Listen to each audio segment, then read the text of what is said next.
Bismillahirrahmanirrahim. Assalamualaikum warahmatullahi wabarakatuh. Salam sejahtera, selamat malam kepada semua penonton setia Borak Dahsyat. Hari ini kita kembali lagi dengan topik-topik isu semasa seperti mana yang selalu kita bawakan kepada pendengar, kepada penonton setia kita. Untuk dalam kerangka negara 2-3 hari kebelakangan ini, umpama awalnya dilihat agak tenang dengan isu-isu yang kita telah jangka. Tetapi dalam 1-2 hari ini telah berlaku satu perkara yang asalnya kita ingatkan sekadar kabar angin, iaitu dipanggil ketua-ketua parti untuk datang menghadap ke bawah Duli Yang Maha Mulia Seri Paduka Baginda Pertuan Agong. Pada awalnya itu dikira sebagai cerita-cerita sahaja, cakap-cakap sahaja, tetapi ianya telah menjadi realiti dengan kehadiran Perdana Menteri diikuti oleh Ketua Pembangkang Datuk Seri Anwar dan seterusnya lah, Presiden Amanah, DAP dan juga yang lain-lain. Jadi hari ini kita bawakan Borak Dahsyat demi negara, kerajaan mesti bertukar. Adakah itu merupakan sekadar retorik ataupun memang itu adalah keperluan yang perlu kita singkap supaya rakyat dan juga masyarakat faham tentang apa sebenarnya yang berlaku dalam negara. Jadi hari ini, tanpa saya melengahkan masa, saya memperkenalkan kita bawa tetamu kita ke studio, ke sesi live malam ni untuk berkongsi pandangan. Yang pertama, Datuk YB Datuk Seri Mujahid Yusof Rawa, Ahli Parlimen Parit Buntar, Naib Presiden Amanah dan juga pengerusi Pakatan Harapan Negeri Perak. Apa khabar YB? Sihat, Alhamdulillah. Selamat sihat, Alhamdulillah. Ceria nampak kan? Ya. Macam mana PKP di Parit Buntar? Suasana masyarakat di sana? Sama juga, cuma ada satu taman di sini dikuatkuasakan PKPD, jadi memang agak tu sikit lah. Okay. Mereka tu agak suka, saya pun agak sibuk juga lah melihat 500 lebih rumah di taman tersebut lah yang di dalam PKPD. Okey, baik. Terima kasih YB Doktor. Seterusnya, panelis kita, panelis tetap yang berhormat Datuk Abdullah Sani Abdul Hamid, Ahli Parlimen Kapar, merangkap Ahli Majlis Pimpinan Pusat Keadilan. Apa khabar YB Datuk? Alhamdulillah sihat. Datuk, minggu lepas kita bicara soal pekerja. Hari ini kita bicara soal negara, masih dalam kerangka yang sama. Ya, saya berbesar hati berada di samping dari Datuk Seri Kamal Amin dan Datuk Seri Dr. Mujahid Yusof Rawa. Ni hebat-hebat ni. Saya merasai kehadiran mereka itu mewarnai Borak Dahsyat minggu ini. Saya harap ianya mendapati kehendak pengisian yang sebenarnya. Ya, InsyaAllah. Dan seterusnya yang terakhir yang saya perkenalkan, dah berapa kali? Rasa dah ini kali ketiga saya rasa bersama-sama dengan Borak Dahsyat. Ramai menanti-nanti mana bila nak panggil. Hari ini kita bawa juga sekali lagi yang berbahagia Datuk Seri Kamal Amin, pengerusi tetap veteran UMNO dan juga merupakan mantan Ketua Pengarang Kumpulan Karangkraf. Apa khabar Datuk Seri? Alhamdulillah. Baik. Ramai menanti-nanti sebenarnya Datuk Seri. Bila nak panggil lagi? Ramai menunggu-nunggu. Jadi hari ini terima kasih kepada semua panelis. Jadi saya ada satu perkara sebelum kita mulakan kepada soalan. Saya minta untuk kita sama-sama sedekahkan Al-Fatihah kepada Pak Rahman, Saudara Abdul Rahman Yusof, merupakan mantan Ahli Parlimen Kemaman, juga merupakan setiausaha politik mantan kepada Datuk Seri Anwar yang telah kembali ke rahmatullah baru-baru ni. Al-Fatihah.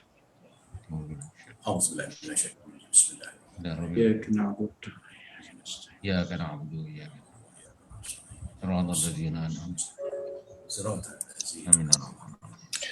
Moga roh Allah Yarham dicucui rahmat, diberi keberkatan dan setiap amalan yang beliau buat dikira sebagai pahala dan ditempatkan di syurga, insyaAllah. Jadi kita terus kepada soalan. Sebab hari ini soalan banyak, ramai yang tanya. Sebab saya ambil soalan ni pun daripada pendengar dan juga penonton jugalah kan, beberapa pandangan. Saya kira saya selesa untuk mulakan dengan Datuk Seri Kamal Amin dulu. Datuk Seri, dengan keadaan apa yang berlaku mutakhir 1-2 hari ini, seperti mana yang telah saya nyatakan dalam pendahuluan, cerita tentang pertukaran kerajaan ni dilihat macam kembali hangat. Jadi untuk Datuk Seri kan, macam mana Datuk Seri melihat cerita pertukaran kerajaan, sejauh mana benda tu boleh ke depan? Silakan Datuk Seri Kamal Amin. Ya, Saudara Khairul, saya melihat dalam keadaan sekarang, sebenarnya nak buat koreksi sikit. Kita bukan tukar kerajaan. Kita menukar pimpinan kerajaan. Kerajaan tak boleh tukar. Ini kerajaan Malaysia. Kerajaan Malaysia harus kekal. Sebab ia di bawah Duli Yang Maha Mulia Pertuan Agong. Jangan kita nak tukar semua, tak baik tu. Jadi kita nak memimpin, nak menukar pimpinan kerajaan. Pimpinan kerajaan yang dilihat pada mulanya membawa harapan yang begitu tinggi selepas ketiadaan Pakatan Harapan, selepas langkah Sheraton. Tapi hari ini kita rupanya kusangkakan panas hingga ke petang. Rupanya hujan di tengah hari. Jadi sebenarnya ini merupakan satu harapan rakyat. Sebab mereka dah tak boleh lagi. Sebab macam saya selalu katakan, bahawa tolong bagikan saya mana-mana satu menteri yang memimpin mana-mana kementerian yang boleh kita nak kita banggakan atau kita meletakkan harapan. There is no hope. Rakyat tidak ada hope. Jadi sebab itu mereka mengharapkan agar kalau boleh segeralah dialihkan kepimpinan negara ini. Jadi apa yang berlaku hari ini apabila sebenarnya saya pun menjadi timbul tanda tanya saya. Kerana yang minta untuk memohon bertemu dengan Duli Yang Maha Mulia Tuan Agong adalah Datuk Khalid Samad, yang Tun Dr. Mahdi dan pimpinan yang begitu, tapi bukan Datuk Seri Anwar Ibrahim. Datuk Seri Anwar Ibrahim waktu itu berada di Polisian. Tapi hari ini begitu tiba-tiba tuanku memanggil bermula dengan Tan Sri Budi, biasalah macam semalam saya katakan kabinet. Kemudian Rabu biasa jadi saya pun hairan. Apakah ini merupakan tanda-tanda bahawa besar kemungkinan akan berlaku peralihan kepimpinan negara daripada yang ada hari ini kepada pimpinan yang baru, iaitu yang ada sekarang ini, sebab mesti di kalangan ahli-ahli parlimen. Sebab itu saya melihat tadi, semalam saya terkejut apabila Datuk Dr. Marzuki Mohamad, beliau sebagai ketua susah kepada Perdana Menteri, dia boleh buat kenyataan pula. Saya rasa ini bukan negara Amerika. We are not Americano. Sepatutnya dia diamlah, biarlah Perdana Menteri yang buat kenyataan. Tiba-tiba hari semalam saya dengar, apa hal pula dia ni buat kenyataan? Dan dia mengatakan kerajaan Mageran lah. No, we understand. Negara berada dalam keadaan darurat hari ini. Rakyat tak marah. Tetapi masalah sekarang, kepimpinan negara itu wajar diubah. Saya tak tahulah macam mana Dr. Mujahid memikirkan keadaan begitu. Sebab beliau pernah memimpin kerajaan juga. Kerana Dr. Mujahid juga pernah menjadi menteri. Jadi beliau mesti lebih arif daripada saya bagaimana kedudukan sekarang hari ini. Dan saya berkeyakinan Dato' Abdullah Sani juga mungkin bersetuju dengan saya, ya, bahawa peralihan perlu dilakukan. Kerana hari ini negara begitu teruk, dan apabila Duli Yang Maha Mulia Tuan Agong telah pun ingin bertemu, menitahkan menghadap pimpinan-pimpinan politik, apakah akan ada satu perubahan baru? Ini bukan berupa seperti langkah Sheraton. Saya melihat ini bukan langkah Sheraton, tapi saya merasakan kerana diikuti pula dengan pada 16 bulan diumumkan bahawa Duli Yang Maha Mulia Tuan Agong akan bertemu dengan brother rulers, iaitu Raja-Raja Melayu. Dan kesemua Raja-Raja Melayu ini akan bertemu dengan Duli Yang Maha Mulia Tuan Agong. Tentulah akan dibincangkan permasalahan negara. Ertinya sekarang ni, saudara Pak Khairul, saya melihat secara betul terang saya katakan, kita sudah berada dalam suasana yang lebih tenat daripada zaman Pakatan Harapan.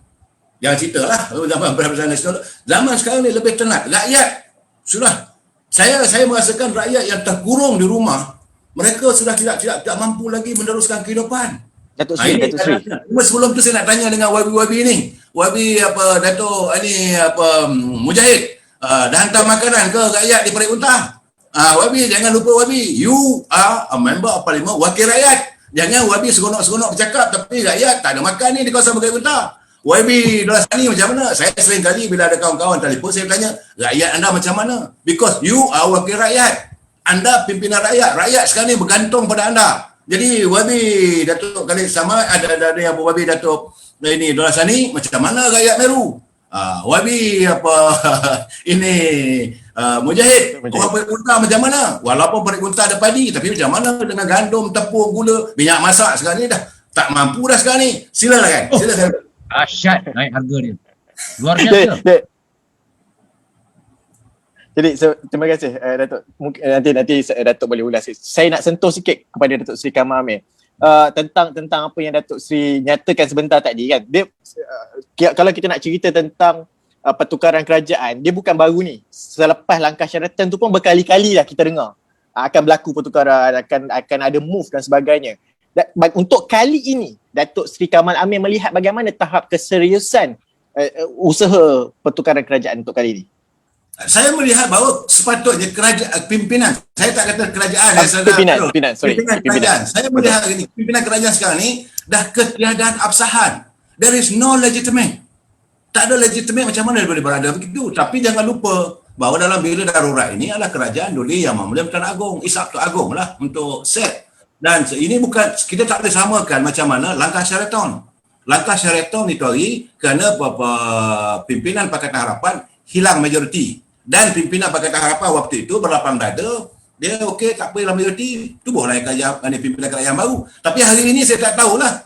Dengan kedegilannya, degil rupanya ni saudara Khairul. I never see kedegilan seorang Perdana Menteri dengan apa kabilah-kabilah kabinetnya. Yang akhirnya rakyat merasakan, kita ni ada di mana ni? Saya melihat terus terang saya katakan bahawa pimpinan hari ini tidak lagi dipersetujui oleh rakyat. They lost the confidence of the public. Sepatutnya mereka menghadap Agong, tuanku dah tak boleh nak buat apa. Serahkan terpulang pada tuanku nak lantik siapakah. Soal kerajaan tuanku, siapa yang melantikkan untuk barisan pimpinan yang baru untuk mentadbir negara dalam keadaan negara darurat.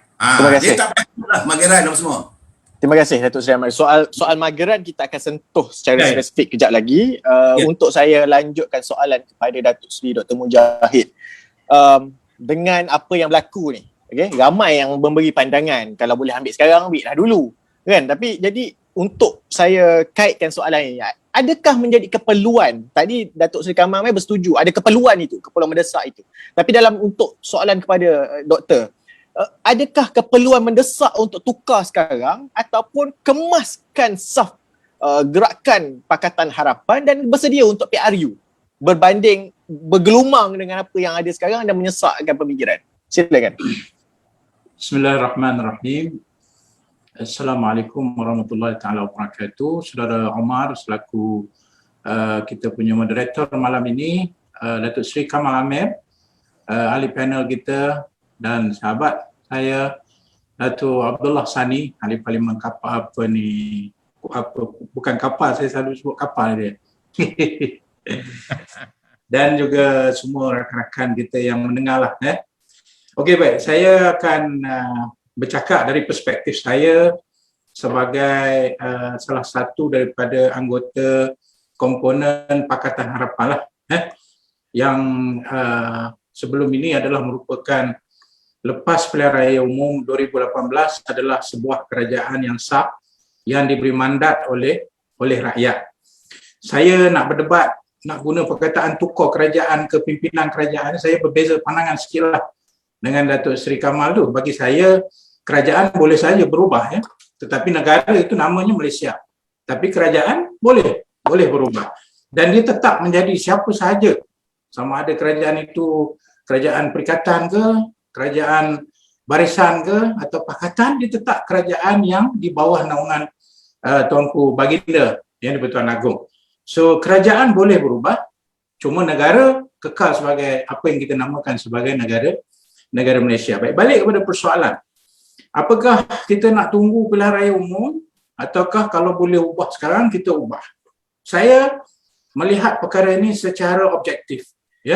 Pertama, kita tengok dalam konteks demokrasi. Ya, betul. Tadi ada disebut tentang Pakatan Harapan dikatakan hilang majoriti, kemudian ditukar kepada sebuah kerajaan yang baru. Okey, kita boleh debate lah dari segi moral dia, dari segi akhlaknya di mana apabila perkara tersebut berlaku di atas pengkhianatan dan bukan di atas sebab betul kita hilang majoriti. Itu kita debat lah.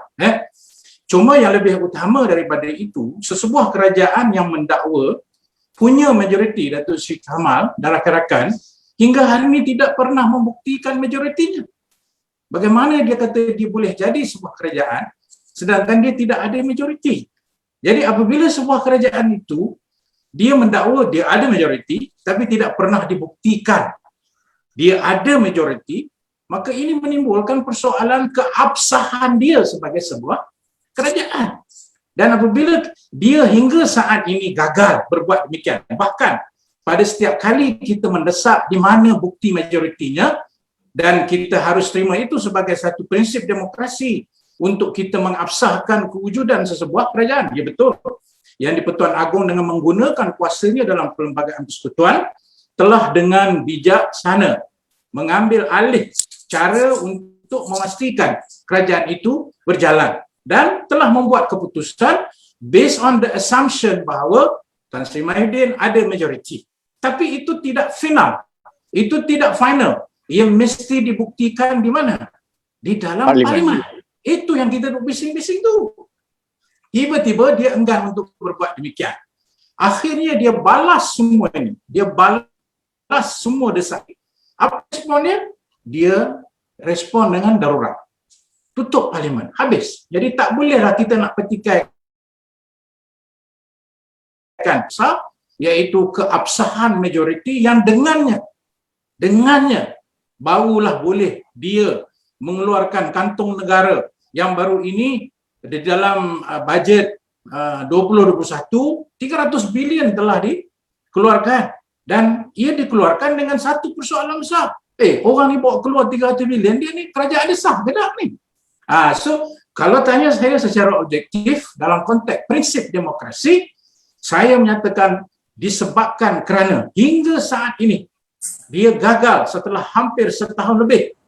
Dia gagal membuktikan dia sebuah kerajaan yang ada keabsahan, ada apa kita panggil majoriti, dan dia gagal buat demikian. Bagi saya, bukan saya kena tukar, tapi rakyat untuk mengekalkan prinsip demokrasi itu kena tukar kerajaan yang ada ini. Dan itu satu fakta, iaitu tentang prinsip demokrasi. Jadi hari ini kita melihat bagaimana negara, poin saya yang kedua, hari ini kita melihat bagaimana negara berada dalam krisis, bukan sahaja isu krisis pandemik global yang mengakibatkan kesan ekonomi dan sebagainya, tetapi kita juga berada pada satu lagi paksi krisis, iaitu krisis politik yang hari ini ramai orang cuba nak nafikan, hari ini ramai orang cuba nak padamkan, kononnya tak ada krisis dan sebagainya, tetapi hakikatnya usaha untuk menyelamatkan nyawa rakyat Malaysia 30 juta itu terbantut sama sekali apabila demokrasi tercabul, dinodai, dan kerana itu krisis politik tak selesai akan menyebabkan cara kita nak selamatkan negara ini dalam pandemik akan tergugat juga. Di atas alasan tersebut, kerajaan hari ini, Perikatan Nasional, dahlah mereka tak dapat menunjukkan keabsahan majoriti dia di parlimen. Dalam konteks prinsip demokrasi ini adalah satu jenayah besar bagi sebuah negara demokrasi yang menjadi pegangan kita sejak daripada merdeka hingga hari ini. Yang kedua, kabinet yang tidak berfungsi. Apabila kabinet tidak berfungsi, maka itu menunjukkan kelemahan cabang eksekutif yang pada masa yang sangat kritikal ini memerlukan cabang eksekutif yang benar-benar menjalankan dasar-dasar bagi menyelamatkan negara. Tetapi mereka telah gagal untuk melakukannya, dan kita dari dulu menyatakan bahawa dia, Tan Sri Mahyudin Yassin, membentuk Kerajaan Perikatan Nasional hari ini di atas sogokan jawatan, dan salah satu sogokan jawatannya ialah line up kabinet yang saiz dia 5XL yang hari ini tidak berfungsi. Itu yang kedua. Maka rakyat kena tahu, kalaulah eksekutif punya cabang sudah tidak lagi berfungsi, what is the use of having a government in the first place? Maka itu kita tuntut supaya ditukarkan kerajaan pimpinan. Kalau Datuk Sri Kamil kata pimpinan kerajaan hari ini, di atas dasar itu, di atas dasar kegagalan kabinet. Dan yang ketiga, kita melihat bagaimana dalam konteks pandemik global hari ini, kerajaan hari ini telah gagal menanganinya. Kerana apa? Mereka tidak ada fokus untuk selesaikan isu kita, tetapi fokus mereka ialah macam mana nak kekal berkuasa. Dan inilah musibah besar yang menimpa rakyat Malaysia hari ini. Adanya sebuah kerajaan yang tidak fokus untuk selamatkan nyawa, tapi sebuah kerajaan yang hanya fokus untuk dia kekal berkuasa. Dan ini saya kata kesannya adalah kepada rakyat. Dan sebab itu saya bersikap objektif dalam hal ini, Saudara Umar. Saya tidak mahu beremosi. Saya kata tadi, isu moral dalam konteks pengkhianatan itu saya tak mau bincang sebab benda itu panjang. Tapi kita bercakap dalam konteks apa yang ada depan mata kita hari ini, kegagalan demi kegagalan demi kegagalan. Apa rumusan lagi yang kita boleh buat daripada semua ini? Maka saya menyatakan lebih lama dan lebih lama kita menunggu untuk tukar kerajaan yang ada hari ini yang tidak ada majoriti, yang gagal, kabinet yang tidak berfungsi, tidak fokus kepada menyelamatkan negara dalam konteks COVID ini, maka bagi saya cukup dalam konteks sebuah kerajaan itu boleh kita dikatakan sebagai gagal, dysfunctional government, maka kita di atas dasar itu memerlukan satu kerajaan yang functional untuk menyelesaikan. Siapa kerajaan itu, siapa Perdana Menteri itu cerita lain. Tapi kita bercakap tentang prinsip demokrasi hari ini, Saudara. Terima kasih Doktor. Doktor telah memberi satu tadi dimulakan oleh Datuk Seri Kamal Amir, kemudian Datuk Seri Dr. Mujahid telah membawa perbincangan kita ke arah satu yang asasnya adalah kerajaan yang memerintah itu keabsahannya itu diragui. Itu pertama. Yang kedua, dari segi krisis politik tak dapat ditangani. Bagaimana eksekutif itu tidak dapat diurus. Bukan eksekutif je, legislatif itu juga tidak mampu bersidang di parlimen kan. Dan yang juga ketiga tentang kegagalan menguruskan pandemik, melihat ada keperluan di situ. Namun bila kita bergerak lebih lanjut, kalau disentuh dengan kawan-kawan daripada keadilan, masyarakat akan mula cakap, ini tak ada apa ni just nak Anwar jadi PM je lah ni. Kan? Tapi kalau kita kaitkan dengan Datuk soalan pada hari ini, Datuk Abdullah Sani, YB, kita kata bahawa pertukaran kerajaan ini perlu ditukar demi negara. Jadi dalam konteks demi negara ni macam mana? Datuk Seri Abdullah Sani. Datuk Seri dah. Dua-dua Datuk Seri. Assalamualaikum warahmatullahi wabarakatuh. Merenungi dan meneliti hujah daripada Datuk Seri Kamal Amir, Datuk Seri Dr. Mujahid menurujai saya untuk saya memikirkan bahawa lompongan yang ada ini terlalu meluas dan kita bina negara ini untuk kita nak selamatkan negara ini daripada kebobrokan berlaku. Daripada bermulanya vaksin yang tidak menentu dalam COVID-19 ini menjurus kepada kelompongan yang keterlaluan yang tidak ada jawapan kepada setiap persoalan. Jadi untuk kita nak melangkari atau untuk kita nak menyelamat keadaan, tempat platform yang paling berhasil ataupun yang lebih konkret ialah di parlimen. Kita kena panggil parlimen untuk kita bersidang sebab kita telah meluluskan pada tak kala itu 322 bilion perpuluhan 5 itu telah memberikan isyarat bahawa kegunaan itu dalam konteks kita nak menyelamatkan negara, dalam kita nak memerangi COVID-19 ini tahap mana ataupun apa kebolehan dalam kita nak menyelesaikan masalah ini. Namun yang kita lihat ialah berlaku banyak pertindihan pandangan, samalah kalau melihat daripada jawapan menteri-menteri yang terlibat terlangsung, dia juga dalam segi untuk kita nak memperkasakan kedudukan national security itu tidak berlaku sebegitu. Untuk menanyakan tentang harga vaksin pun sudah menjadi pertengkaran ataupun pertikaian di antara menteri dengan para wartawan dan juga rakyat. Inilah yang saya tak nampak penyelesaian dalam berbentuk kalau kita nak meneruskan agenda perselisihan pandangan itu tidak ada tempat yang boleh kita lunaskan selain daripada parlimen. Sebab itu dalam segi konteks untuk kita nak selamatkan negara ini, kita tidak ada pilihan lain. Kita terpaksa atau dikata dalam hukum wajib menukar baik kepimpinan kerajaan ataupun kerajaan itu yang pandangan kedua-dua mereka ini yang saya terima secara bulat dan ini tidak boleh dikompromikan.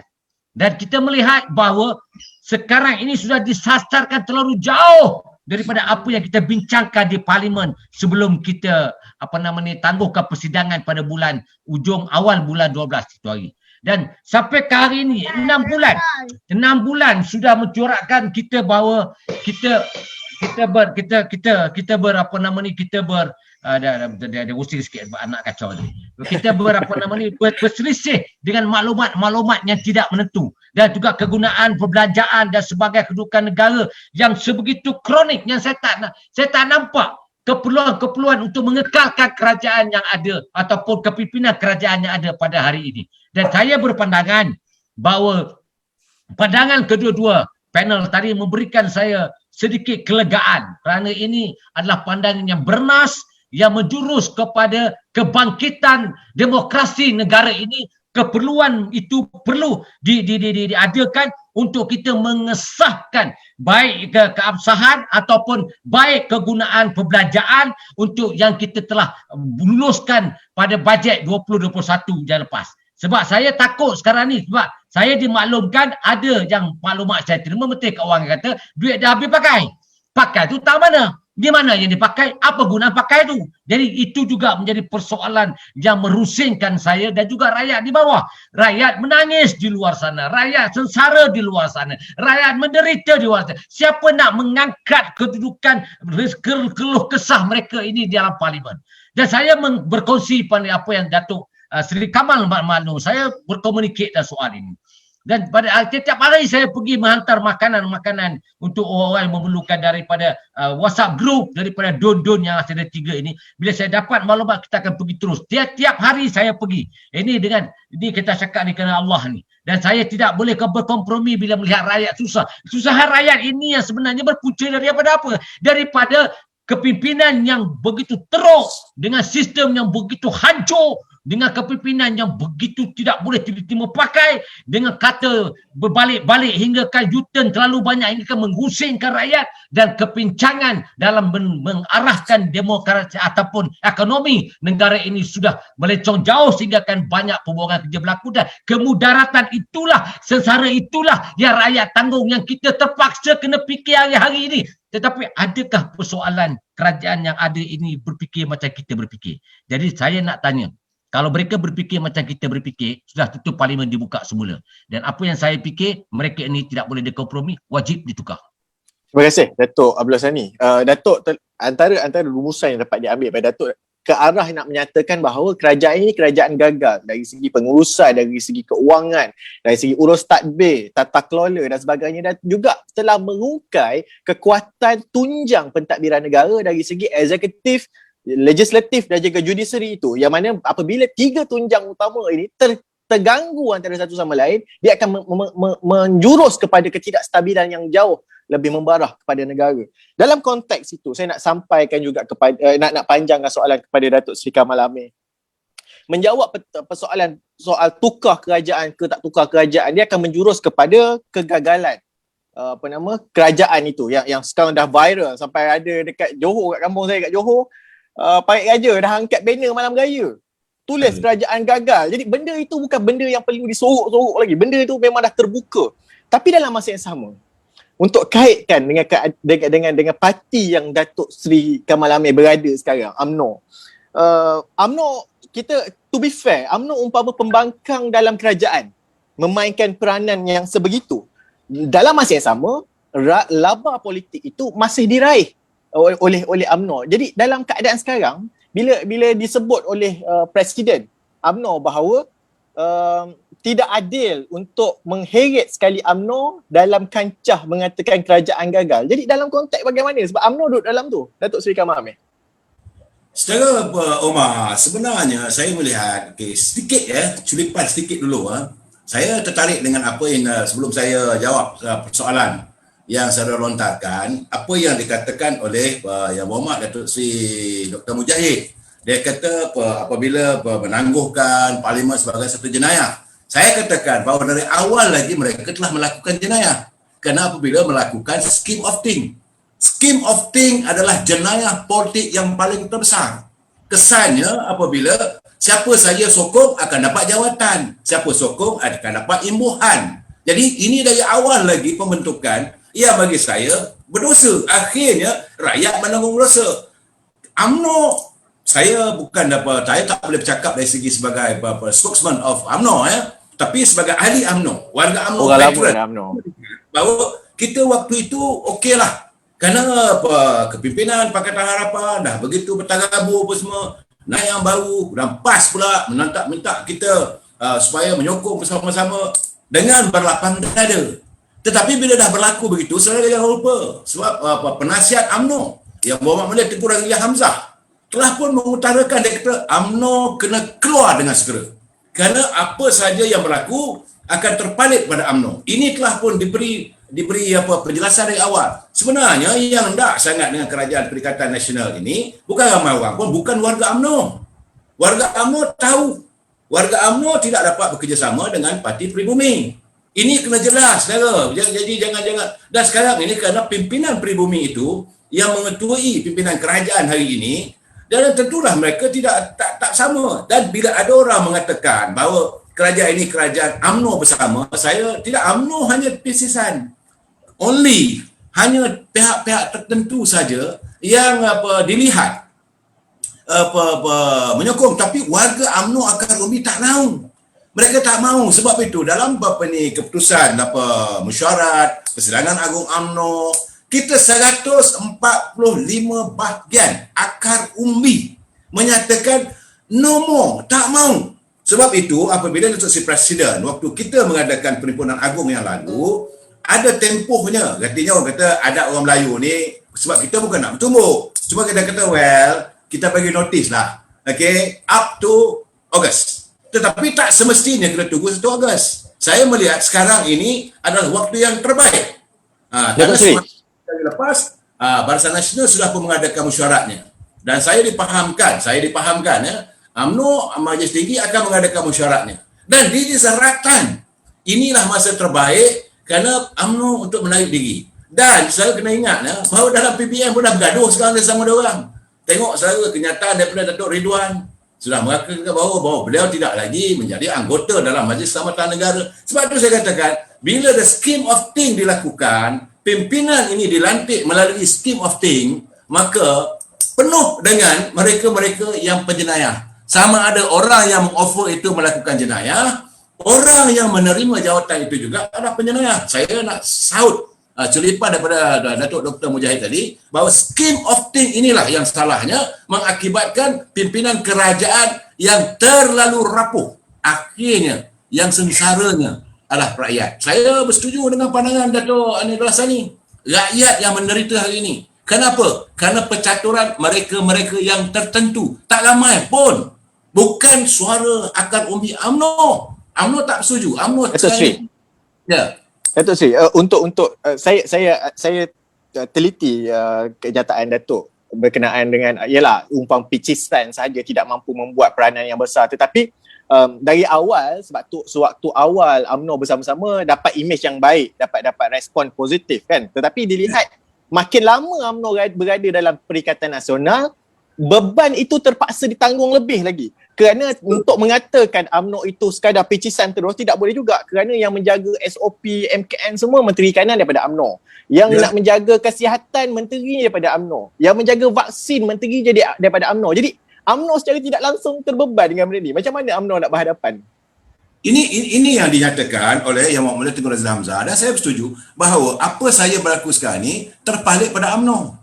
Ini meletakkan UMNO dalam keadaan yang terlalu akar umbi sekarang ni sudah tak boleh simpan lagi dah. Sebab itu mereka menyuarakan bila nak keluar. Sebab apa saya berlaku sekarang ni terpalit pada UMNO. Kerana dalam kepimpinan kerajaan hari ini, majoriti yang besarnya dalam kerajaan yang songsang ni lah, saya katakan songsang lah sebab mereka minoriti. Yang songsang inilah, maka UMNO yang besar ni kena palitannya. Saya melihat sama juga untung nasib UMNO ni sama dengan PKR.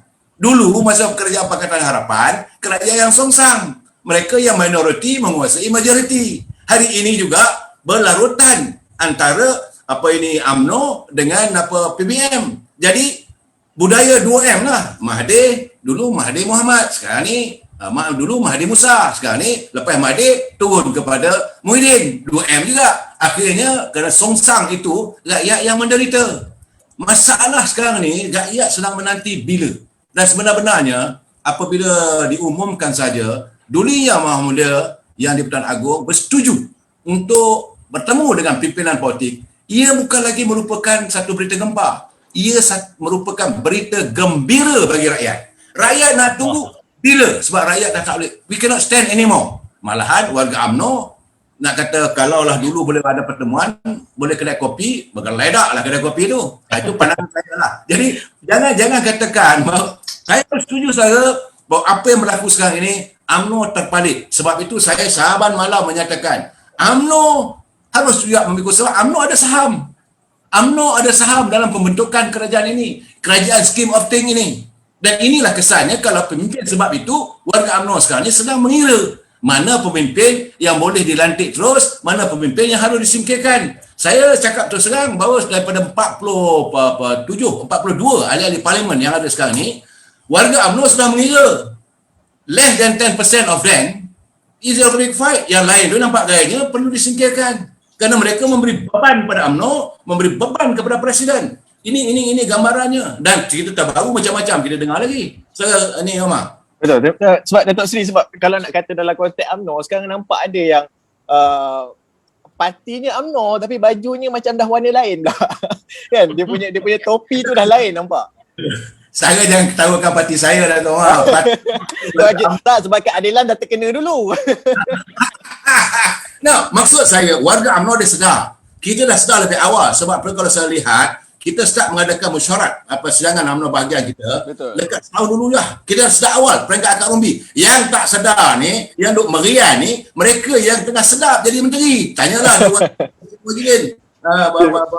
Ini Datuk Mujahid. Jadi menteri ni sedap. Jadi mereka yang sedap, kita menerima balanya. Jadi UMNO tengah memikul beban yang tak sepatutnya UMNO pikul. Terima kasih Datuk Seri Kamal Amir. Kita nak bertanya sedap ke tak sedap jadi menteri tu, untuk kaitkan dengan soalan ni Datuk Seri Dr. Mujahid.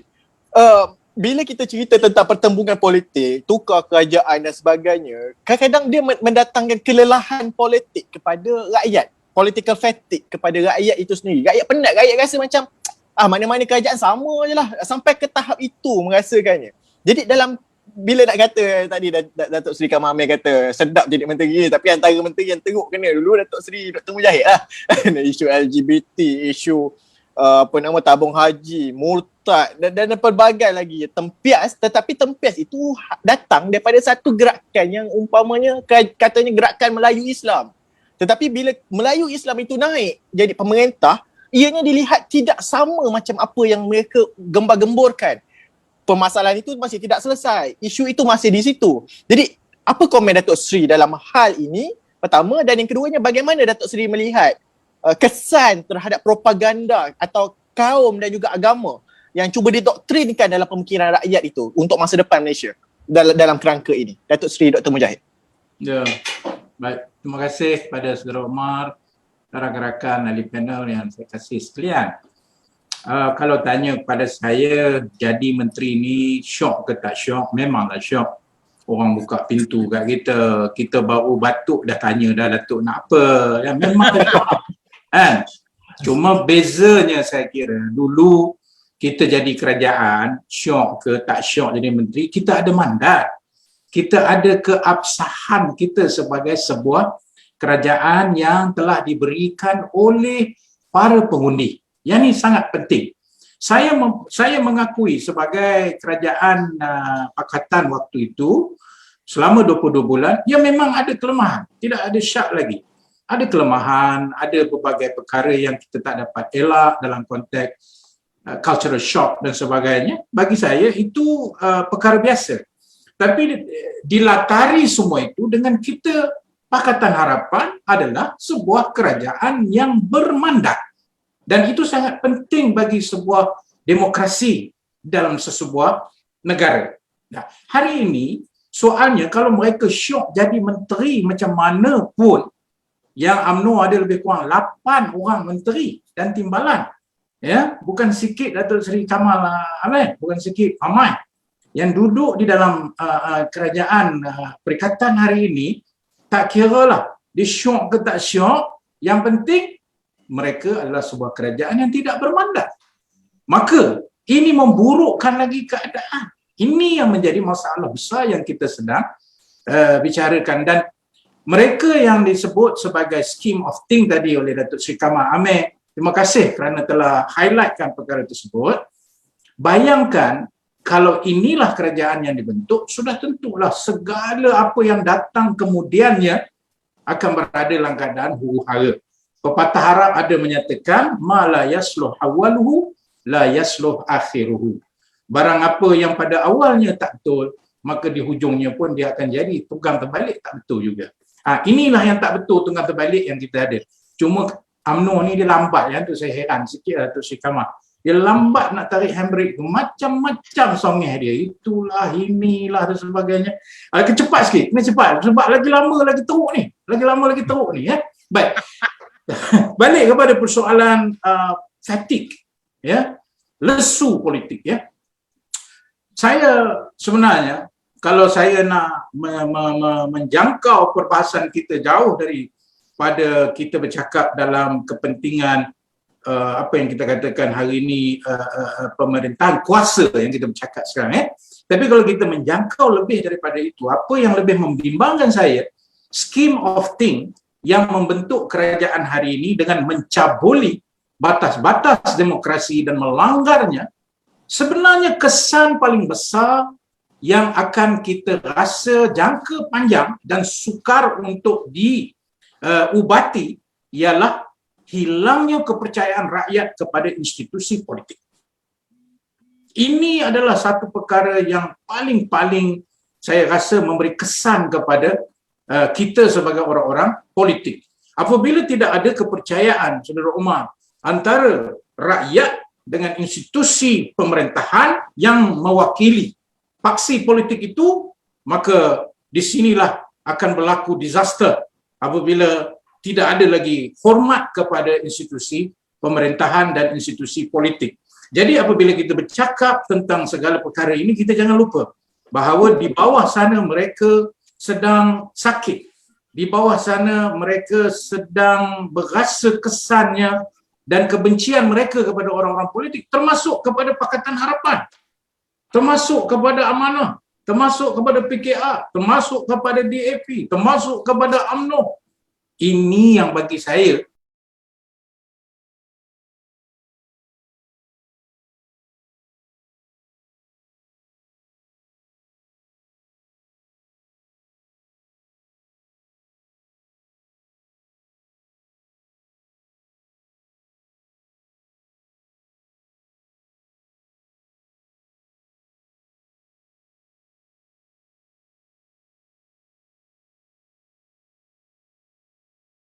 atau seumpamanya. Dan tadi disebut oleh Saudara Umar, salah satu daripada perkara yang paling menjelekkan yang hari ini kita masih lagi terperangkap di dalam jerat itu ialah isu perkauman sempit, isu agama. Biarlah terus terang saya menyatakan, selama 22 bulan kami menjadi kerajaan yang sah dan yang bermandat dengan segala apa kelemahan yang wujud ketika itu, walaupun perlu diberi kredit juga bahawa di sana ada kelebihan-kelebihan yang mana kita terbina di atas mandat, terbina di atas dasar yang jelas, terbina di atas perancangan jangka panjang untuk kita membuat reformasi dan perubahan kepada negara ini, dan dalam konteks itu kita melihat kelemahan-kelemahan. Itu biasa. Tetapi apa yang berlaku ialah selama 22 bulan kita berada sebagai sebuah kerajaan, gabungan UMNO PAS yang apa kita kenali kemudian dengan muafakat dicampur dengan golongan-golongan kanan yang ekstrim dan kelompok-kelompok agama yang ekstrim menggunakan segala kuasa media sosial, fitnah yang mana fitnah-fitnah tersebut tidak ada asasnya, tetapi sekadar untuk orang kata merendahkan kerajaan Pakatan Harapan yang ada. Saya bagi contoh daripada isu LGBT yang tidak ada asas pun, daripada isu sajat, daripada isu adib, daripada isu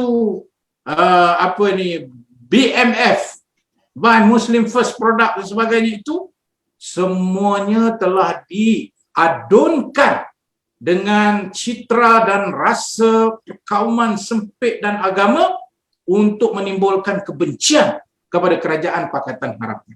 Dan saya boleh cakap pada ini, Saudara Umar, sebagai menteri yang menjaga tabung haji, di mana usaha kita untuk memulihkan tabung haji itu dengan proses yang kita kata mengikut proses bawa ke kabinet dan sebagainya, dan kita membuat kita kata forensic investigation sebelum daripada itu untuk kita lakukan kita kata pemulihan tabung haji. Tapi apa yang kita dengar daripada UMNO dan daripada PAS dan mereka-mereka yang terperangkap dalam semua ini, mereka menggunakan isu tabung haji dikuasai oleh DAP, tabung haji dijual, tabung haji dilelong, tabung haji mujahid ni tu saya katalah apa yang mujahid tak buat, semua mujahid ni jahat lah, sebab itu dia orang namakan mujahad bukan mujahid, macam-macam. Tapi akhirnya kita tengok bila kita dah terjadi kerajaan kerana scheme of thing tadi, apa yang mereka fitnahkan itu ketika diajukan ke parlimen, betul atau tidak semua fitnah ini, yang menjawab Perdana Menteri scheme of thing ini, semuanya kerana benda itu fakta. Dia tak boleh nak putar dah. Maka dia menyatakan tabung haji sekarang dah betul di landasannya yang tepat. Sekarang tabung haji mereka dah boleh bagi 3.05% dia punya hibah. Sekarang tabung haji aset dia bagian-bagian. Maknanya apa? It's a success story. Tetapi telah dikabulkan dengan serangan UMNO dan PAS ini sehingga menyebabkan kita ni, kerajaan Pakatan Harapan ini adalah kerajaan yang tadi yang dikatakan kerajaan yang jahat, kerajaan yang anti-Islam, anti-Melayu. Bagi saya itu sangat bahaya, Saudara Omar. Betul, itu antara yang disentuh tadi berkenaan dengan ianya menjurus kepada satu hilangnya kepercayaan rakyat terhadap institusi politik. Saya nak panjangkan kepada YB Datuk Abdullah Sani. Datuk, tentang bagaimana bila rakyat penat, umpamanya dulu, kita hargai, kita juga menghormati pandangan rakyat ketika Pakatan Harapan memerintah yang mana mereka tidak bersetuju dengan Pakatan Harapan dan sebagainya. Tetapi hakikatnya bila naik, dia tak jadi begitu. Itu yang membuatkan rakyat-rakyat yang ketika itu menaruh harapan kepada gerakan itu, pada akhirnya nanti mereka hilang kepercayaan. Ya, macam mana Datuk Abdullah Sani melihat trend itu, Datuk? Ya, seperti mana yang dikatakan oleh kedua-dua panel tadi yang melibatkan kedudukan rakyat Malaysia pada waktu ini yang terdedah dengan banyak informasi dan banyak menerima habuan buletin daripada mereka yang terdekat. Dan kalau yang terdekat tu berita yang negatif lah. Kalau positif lah. Jadi bila berlaku banyak negatif tetapi ada pertindihan pandangan berbeza, maka akan jadilah confuse ataupun kekeliruan,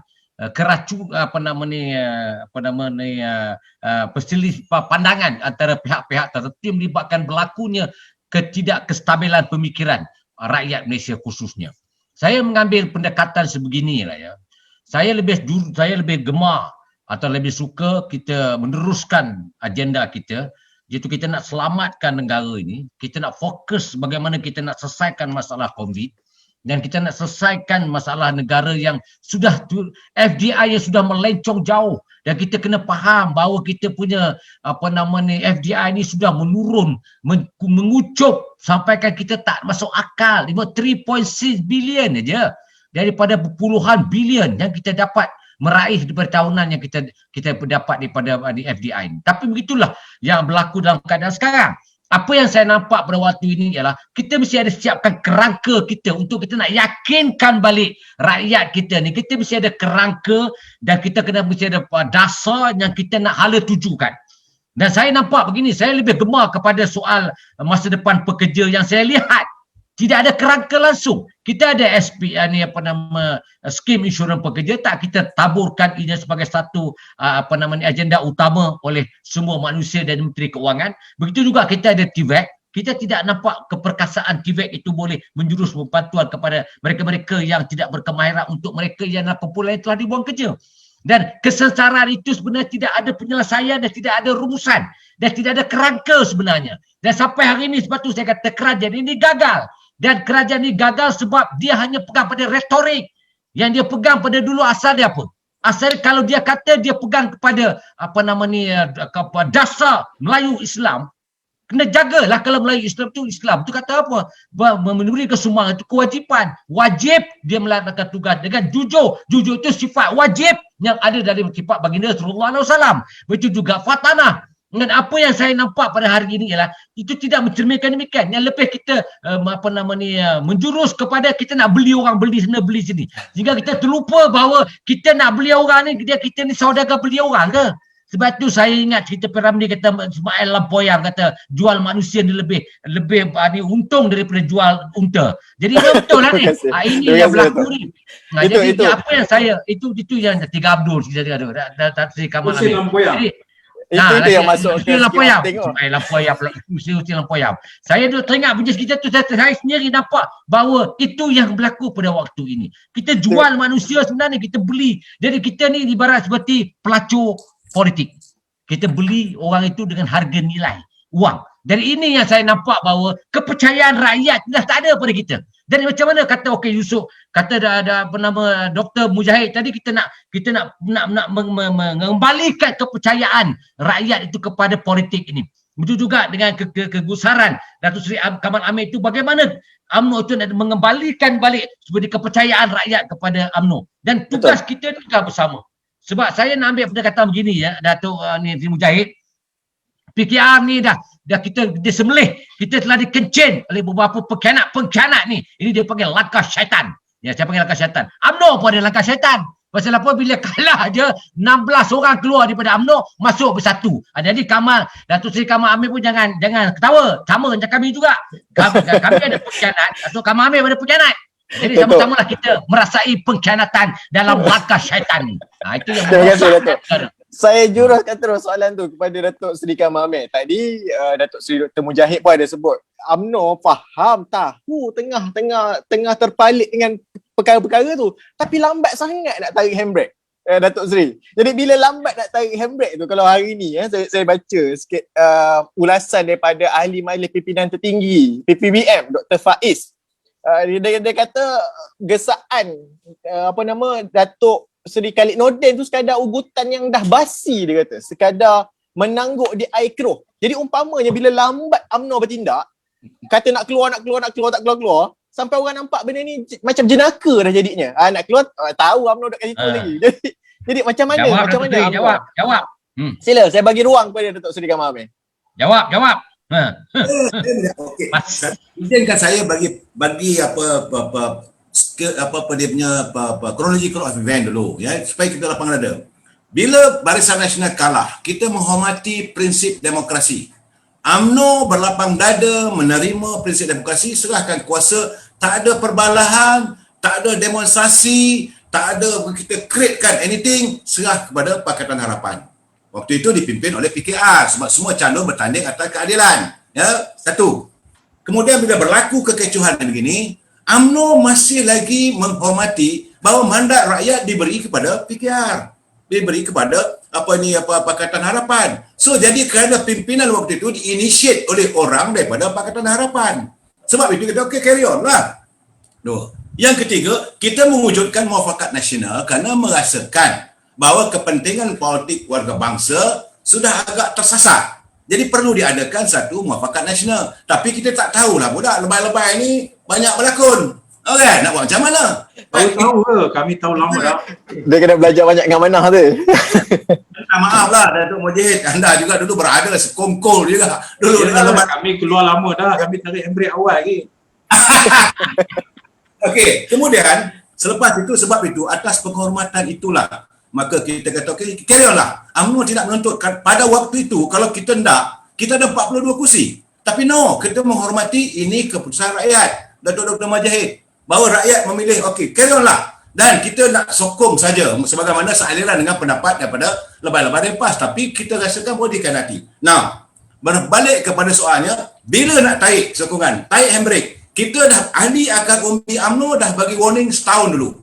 Tetapi UMNO ni dia ada perangkat-perangkatnya, tak boleh buat begitu. Dia bukan boleh presiden kata okey tarik, kita bukan parti yang diktator. Parti ini dia kena susun satu persatu, dan akhirnya sekarang ni ahli-ahli UMNO pun sekarang ni tengah lenjan presiden UMNO kena balon. Saya Datuk Yang Hormat Datuk Dr. Mujahid, you must understand. Lenjan sekarang ni presiden UMNO kena balon dengan ahli-ahli akar umbi, ahli majlis kerja tinggi, kena maki hamun dengan warga perangkat akar umbi. Artinya UMNO bukan individu. Saya selalu cakap ni, kita kena pisahkan. Macam tadi saya kata, kerajaan dengan pimpinan kerajaan. Ahli UMNO, warga UMNO as a whole. Tetapi pimpinan UMNO, dua perkara yang berbeza. Jadi sekarang ni, setengah daripada pimpinan UMNO ni telah terjangkit dengan mereka yang berada ke Pelonggak. Sedap isap sigar dekat Republika apa semua. Dia orang ni tapi bukan warga UMNO. UMNO intek dia masih menghormati prinsip demokrasi. So sekarang ni saya setuju dengan pandangan daripada Yang Berhormat Datuk Abdullah Sani. Kita perlu melakukan islah kepimpinan. We have to reform. Kita kena ada reform. Sekarang ni rakyat sudah tak percaya lagi dengan ahli politik. Sorry Yang Berhormat Datuk Mujahid. You sendiri pun sekarang ni rakyat tak percaya. Kenapa? Kerana semua digolongkan sebagai orang politik tak percaya. Ini kerana rakyat tertekan. Kesan. Now paling penting pada saya, yang paling penting sekali, kepedulian pimpinan, khususnya orang-orang politik yang diberi mandat oleh rakyat kepada rakyat mesti dilakukan, dan ini tidak dilakukan. Mereka sibuk berada di Kuala Lumpur, mereka sibuk untuk pergi melawat ke luar negeri, mereka sibuk menyantun sekuntum mawar merah, mereka tak kanan tak kiri, mereka sibuk nak beli kereta baru, tak kisah nak langgar tak langgar pun. So these are the things membuatkan rakyat bersama bosan dengan ahli-ahli politik. Ini bagi saya bahaya untuk masa akan datang. Datuk Seri, sejauh mana? Omar, sekejap apabila kita dedahkan untuk pilihan raya akan datang, rakyat tak nak fikir parti dah. Akhirnya rakyat akan fikir siapa calon yang terbaik. Khawatir saya tidak ada lagi kepartian. This is going very very bad. Sebab waktu itu nanti tidak ada daripada jalonan dia punya islah nak dilakukan susah. Jadi ini suat saya menyantuni apa pandangan daripada Yang Berhormat Datuk Abdullah Sani, bahawa sekarang ini mesti dilakukan satu reform, satu islah, bahawa kepimpinan, kepedulian pemimpin terhadap rakyat, this is the first priority. Terima kasih. Assalamualaikum. Datuk Seri Kamal Amir, saya nak lanjutkan sikit persoalan itu. Makna kata komitmen UMNO terhadap janjinya untuk menarik sokongan dan juga meletak jawatan menteri-menteri itu, komitmennya masih jelas. Jelas dan tidak akan berganjak. Sebab itu Presiden UMNO ni jenis berlapang dada. Sebab itu saya kata dah lenjan dia kena balon tu. dia bawa kita jeda waktunya sehingga 1 Ogos. 1 Ogos kita akan sebab kena ingat sebab tuntutan kita bukan untuk tubuh kerajaan. Tuntutan awal sekali UMNO menuntut supaya diadakan pilihan raya umum semula. Tetapi atas kehendak istana. Kerana waktu itu suasana negara sudah mula dijangkiti oleh virus corona dan sebagainya. Dan baru sangat pilihan raya, ekonomi dah mula tersasar. Jadi istana memberi nasihat. Dia tak perlulah. Dia ni fikirlah Amang. Jadi UMNO menyantuni. Tapi tuntutan kita bahawa kita nak adakan pilihan raya. Saudara jangan lupa tuntutan UMNO kepada Perdana Menteri yang ada sekarang, iaitu kita minta supaya diadakan pilihan raya selewat-lewatnya suku tahun pertama 2021. Itu tuntutan masih lagi kekal. Sebab kita dah bertanya dengan beliau. Dan beliau menyatakan bahawa yes, kita tuntut sebelum suku tahun pertama mesti ada pilihan raya. Okey, kita faham sekarang. Now, akhirnya tak boleh juga kita lanjutkan sampai 1 Ogos kerana pimpinan kerajaan menjanjikan darurat ini berakhir bulan Ogos. 1 Ogos. Okey, 1 Ogos you mesti buat pengumuman. Bila diumumkan begitu, you dah perlu tempoh 60 hari. Takkan tempoh begitu tak boleh nak. Kerana mereka yakin dengan adanya darurat ini boleh menangani COVID-19. Sekarang ni bukan ditangani COVID-19, hancur negara. Datuk Seri Kamal Amir, saya panjangkan juga soalan ini. Untuk saya terus, soalan sama juga kepada Datuk Seri Kamal Amir berkenaan dengan apa yang berlaku. Datuk Seri cakap tadi tentang survival UMNO, komitmen UMNO terhadap sekian. Tetapi dalam masa yang sama, UMNO masih lagi mempunyai ahli-ahli parlimen yang masa saya kata tadilah, topinya lain-lain, anggotanya lain. Jadi dalam konteks saya khusus saya nak sentuh berkenaan dengan ada pihak yang cuba mengintai peluang terhadap apa yang berlaku. Ada yang kata-kata Datuk Seri Syamuddin Tun Hussein juga antara orang yang sedang menggerakkan sesuatu. Jadi secara khususnya orang yang dalam yang panggil China sebagai abang besar ni kan, yang individu ini. Saudara Omar. Sejauh mana Datuk Seri Kamal Amir melihat beliau terhadap gerakan itu, terhadap survival UMNO ataupun terhadap gerakan yang sedang digerakkan Presiden UMNO? Saudara Omar memancing saya untuk bercakap sesuatu. Silakan Datuk Seri Kamal Amir. Sebab dia berkaitan dengan survival UMNO. Waktu penubuhan Kerajaan Pakatan Harapan. I kena refer back to the history, sejarahnya. Bahawa Syamuddin ada orang yang menggerakkan supaya berlaku lompat-melompat. Ini fakta. Jadi kalau begitu sekarang ni dia nak mengintai lagi, memanglah orang dah biasa kerja mengintai, dia akan mengintai lagi lah peluangnya. Dan kalau itu perangainya, dia akan mengintai lagi. Tapi ini tidak akan mendapat restu daripada warga UMNO. Warga UMNO tidak akan setuju. Kalau tak percaya, sila turun ke gelanggang bertanding. Saya ingat, wuyuk.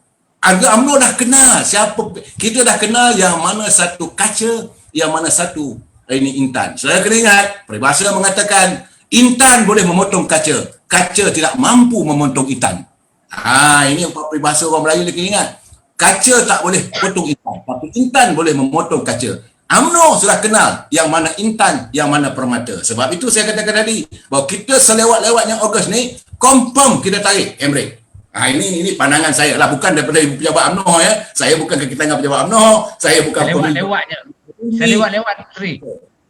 Ya. Selewat-lewatnya 1 Ogos. Selewat-lewatnya 1 Ogos.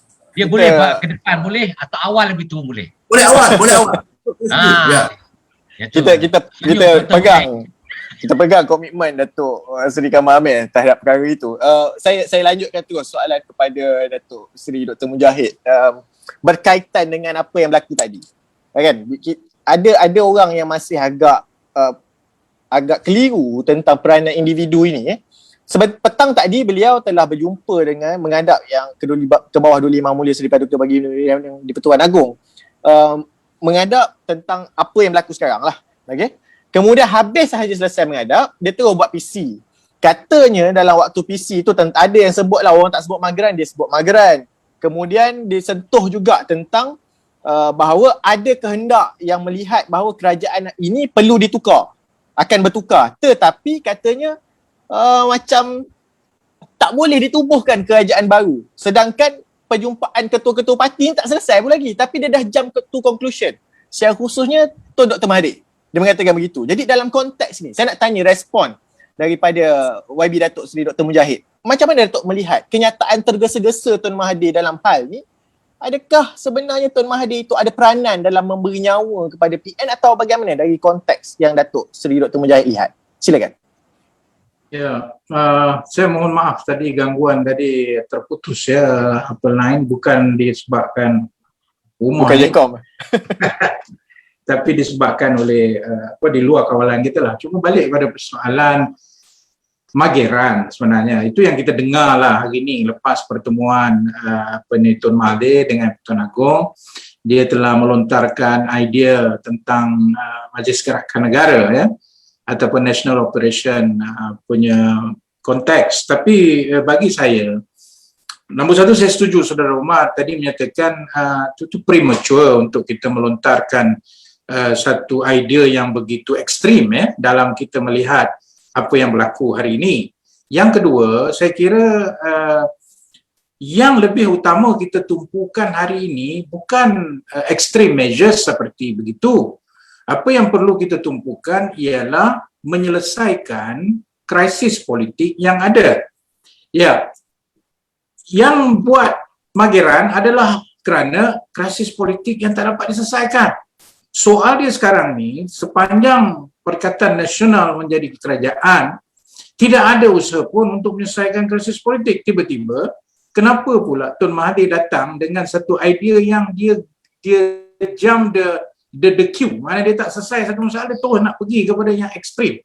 Jadi bagi saya, perkara tersebut dahlah kita merana hari ini dengan kita kata penggantungan demokrasi ya, dengan adanya darurat.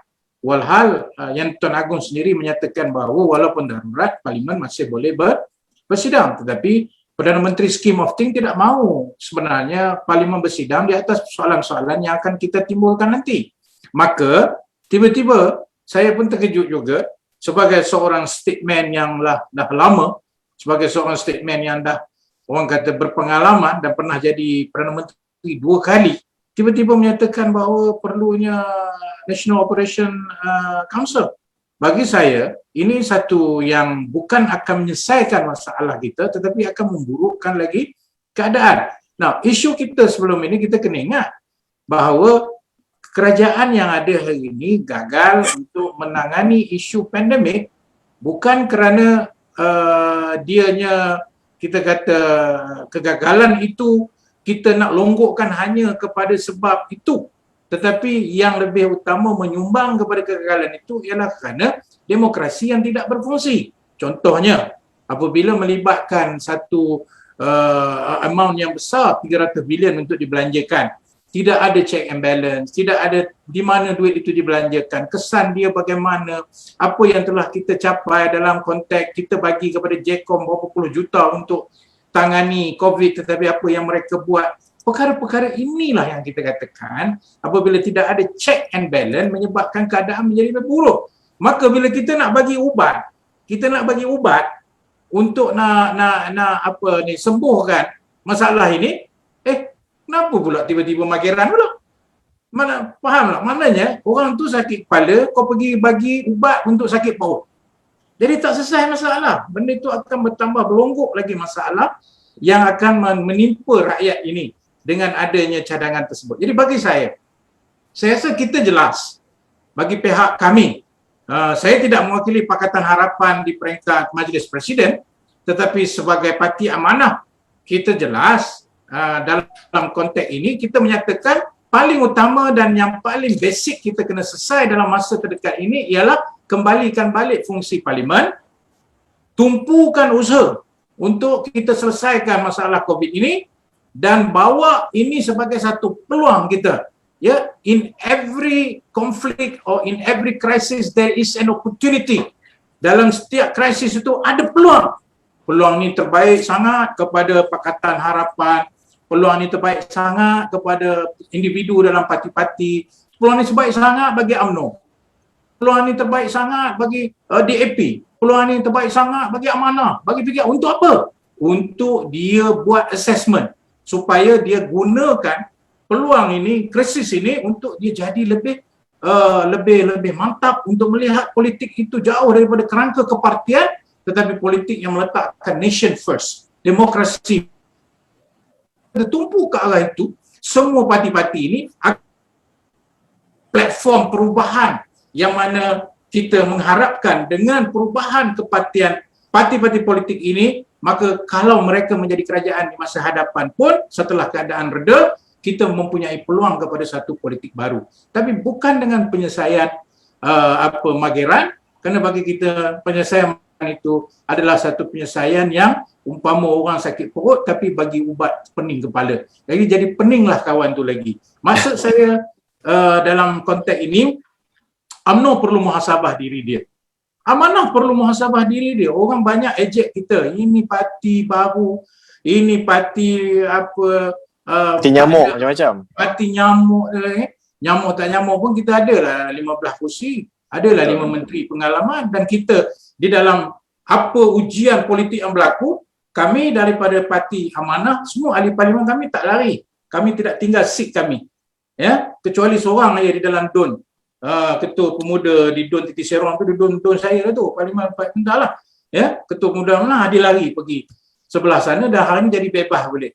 Jadi tapi dalam konteks pendirian, kita tidak ada masalah. Kita menetapkan asas kita kepada rakyat, kita ada perjuangan yang jelas, kita ada visi yang jelas, dan alhamdulillah walaupun kami parti kecil, walaupun kami dianggap sebagai parti nyamuk, tapi alhamdulillah jiwa kami besar untuk melihat semua ini sebagai peluang untuk kita maju ke hadapan dan kita nak mengendalikan negara ini dan kembalikan kepercayaan rakyat kepada sistem politik yang ada, kembalikan balik kepada mereka untuk melihat bahawa perlu ada sinergi antara orang politik dengan rakyat. Dan tadi saya terima kasih kepada Datuk Seri Kamal kerana mengingatkan saya khususnya. Rakyat Pahit Puntang apa khabar? Rakyat Pahit Puntang makan atau tidak? Alhamdulillah, Datuk Seri mungkin kena ikut saya punya Facebook dan di situ akan adalah semua aktiviti yang kita buat daripada pagi sampai ke petang, termasuk bukan sahaja isu kebajikan rakyat, tetapi isu dasar yang penting seperti alam sekitar, seperti kemiskinan, seperti isu pekerja. Alhamdulillah itu semua menjadi tanggungjawab. Orang kata kalau tak boleh nak buat suruh negara, kurang-kurang buatlah di mana yang kita mampu di kampung kita tu. Itulah yang kita cuba buat. Dan insya-Allah saya yakin. Saya nak ulang balik ya. Tadi jawapan tadi jelas. We don't need another Mageran, please. Okay? Or maybe just keep your mouth shut and bagi kita tengok benda ini dan jangan pandai-pandai nak jump the ship. Dan yang kedua bagi saya, yang penting ialah apa peluang yang kita dah ambil semua parti-parti ini untuk melakukan perubahan supaya rakyat kembali percaya kepada eksekutif. Dan saya sebagai seorang yang sangat konsisten semasa jadi menteri hingga sekarang dan sebelumnya, semasa dalam PAS pun, Datuk Seri Kamal Amir, bahawa saya akan menentang sebarang pahaman perkauman sempit agama yang ini akan merosakkan negara. Saya tidak boleh kompromi dalam hal itu. Sebab itulah orang kata kat saya macam-macam. Khadam lah, orang kata kat saya liberal lah, orang kata kat saya anti Melayu lah. Tak apalah. Bagi saya membawa slogan wama arsalnaka illa rahmatan lil alamin. Kita pegang kepada ayat Al-Quran surah Al-Anbiya 107. Kami tidak utuskan dikau hai Muhammad melainkan untuk membawa rahmat kepada sekalian alam.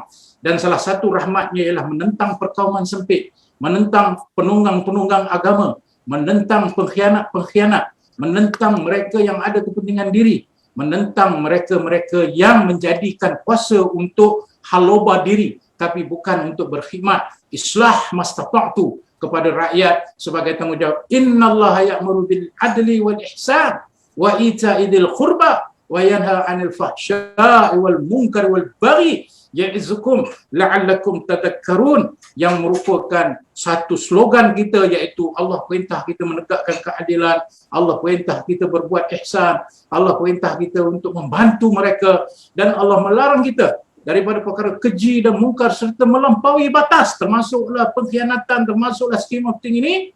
Allah mengingatkan kamu, moga-moga kamu ambillah peringatan. Kalau tanya pada saya, itulah idealism saya. Orang nak kata apa, itu masalah dia. Tapi Parti Amanah akan stand on that basis, insya-Allah. Terima kasih Datuk Seri Dr. Mujahid. Berkaitan dengan apa yang Datuk Seri sebut, saya akan tanya juga kepada Datuk Seri Kamal Amir, saya akan tanya juga kepada Datuk Abdullah Sani berkaitan dengan Mageran ni. Untuk Datuk Abdullah Sani, Datuk Seri Mujahid tadi sentuh tentang macam mana kita nak meletakkan nation first dalam keadaan kita lihat kebobrokan negara. Ada banyak benda yang perlu diubah, ada banyak benda yang perlu diperbetulkan. Tiba-tiba Mageran ni timbul. Sedangkan hakikatnya darurat yang sedia ada pun, darurat yang dikatakan darurat kesihatan itu tidak mampu berjalan dengan baik. Kan? Isu kes peningkatan makin tinggi, kes kematian makin tinggi, ekonomi makin teruk dan sebagainya, tiba-tiba timbul Mageran.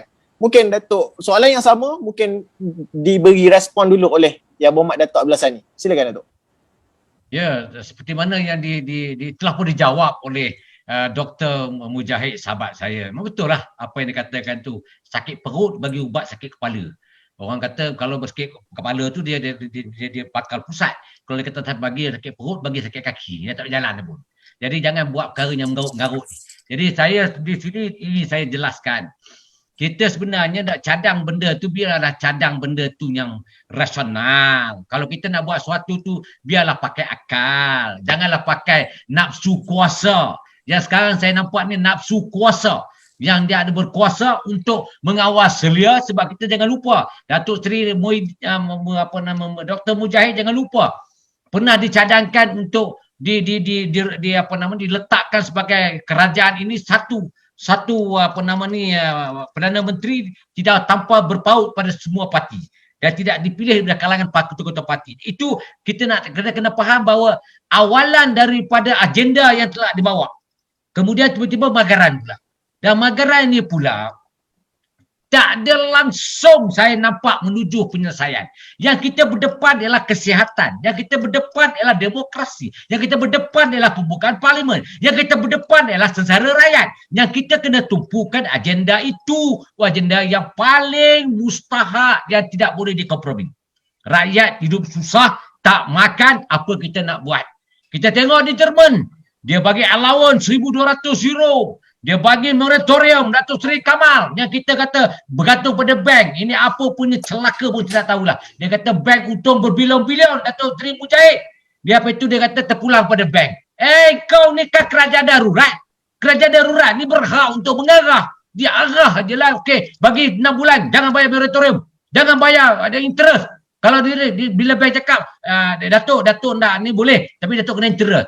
Dah kamu tangguh dah, berinterest lebih baik bayar lah. Bagi mereka yang tak mampu. Jadi itulah fenomena yang berlaku dalam proses yang kita nak depanin.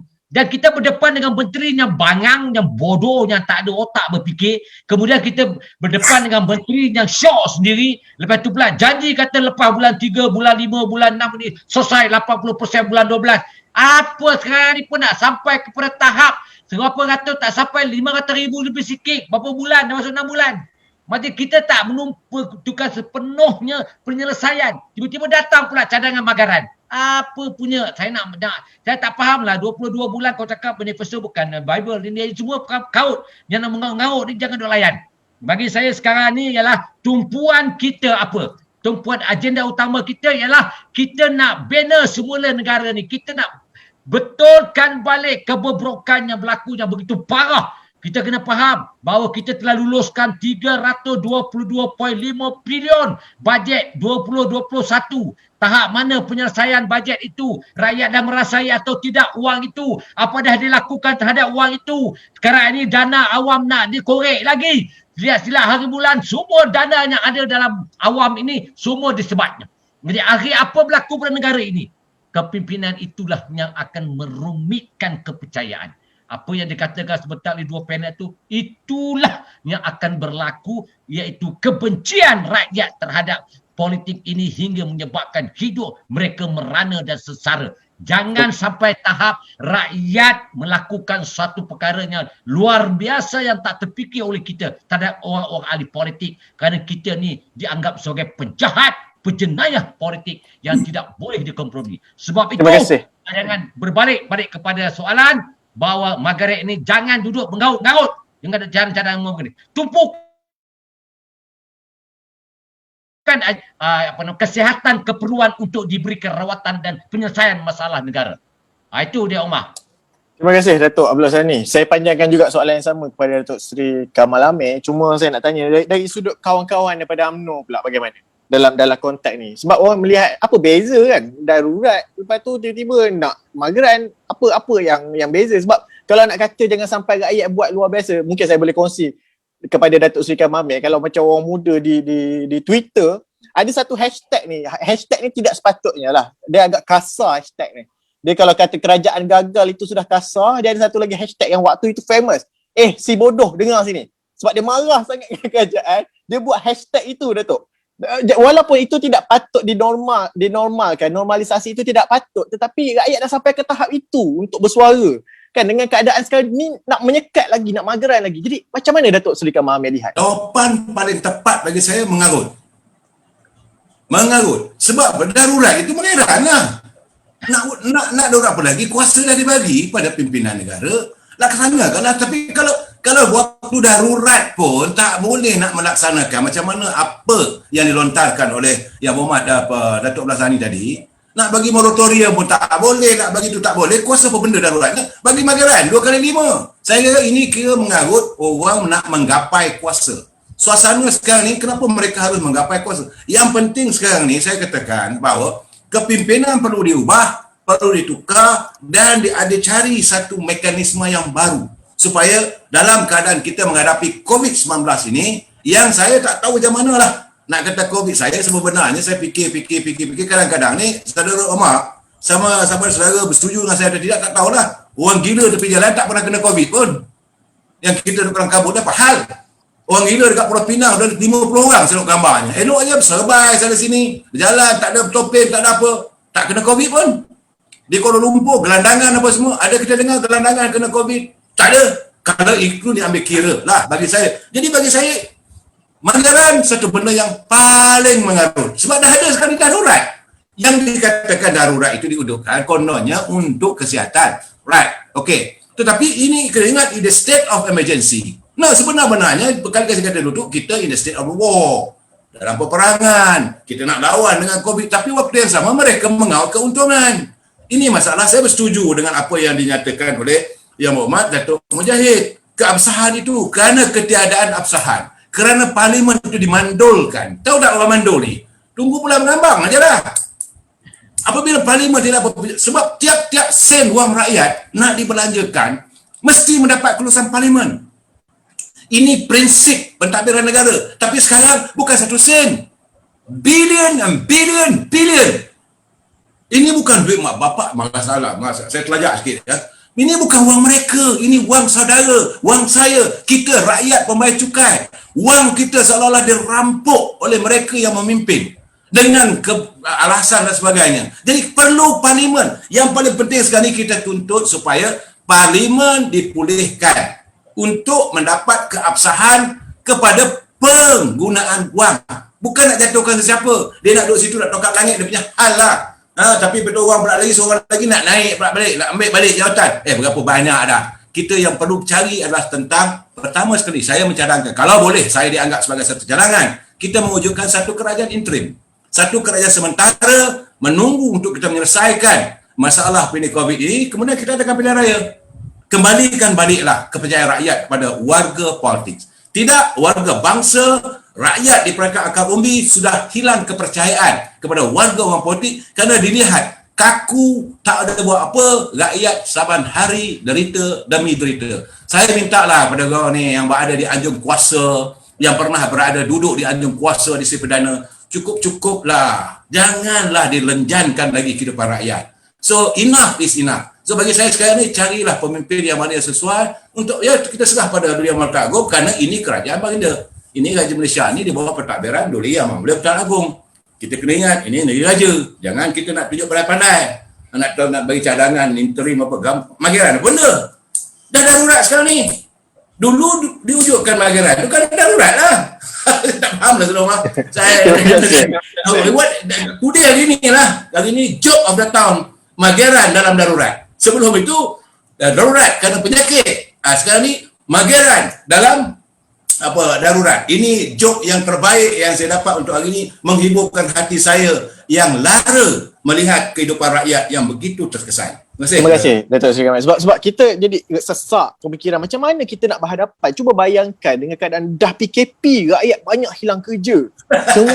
Kemudian lockdown lagi, banyak hilang kerja. Darurat lagi, ramai yang sampai tak cukup duit. Kalau dalam Facebook saya percaya, Facebook Datuk Abdullah Sani, Facebook Datuk Mujahid, ramai yang mesej minta nak makanan tak cukup, ada bantuan keuangan ke tak, ada bantuan makanan, ramai yang tanya. Tiba-tiba kita nak mageran lagi, seolah-olah kita dah makin nak tekan lagi.